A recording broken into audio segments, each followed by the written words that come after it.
The year was 1988. Tony was 6 years old when a natural phenomenon caught his attention while on vacation with his family. I was out and about roaming around on the deck, and I saw a water spout. Actually, we saw two water spouts, but there was one that lingered a little bit longer than the other, and everyone seemed to be pretty unbothered by it. He remembers the Mother Nature spectacle caused him some fear. What I knew at the time as a 6-year-old was that water spouts suck things up.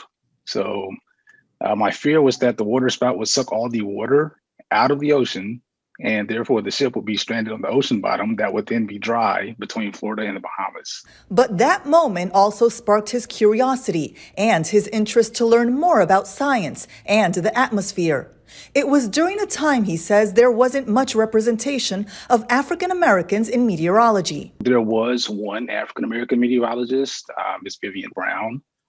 So at the time, she was like the person that I saw that, looked like me on the Weather Channel. So I was, inspired, and I was like, hey, there is a chance that I could be, what she is one day. And while he focused on achieving his dream to be a meteorologist, Tony says he came to the realization of how his journey could impact others. Over the course of, hey, I can do this too, I can also be someone else that can then be, in a position that she was to me as an inspiration to someone else. Today, the 38-year-old is a meteorologist for the National Weather Service and is based out of Ruskin, Florida. He says it was his dream to be part of that team ever since he was in high school. What is it about meteorology that excites you the most? So for me, meteorology is one of those things where it's never the same from one day to the next.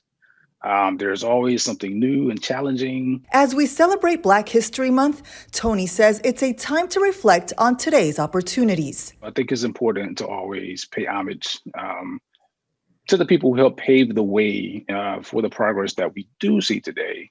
But it's also important to keep in mind that although there has been progress, there's always progress to be made. Black History Month is a representation of this is a time that we can specifically focus on the past and how it relates to the present.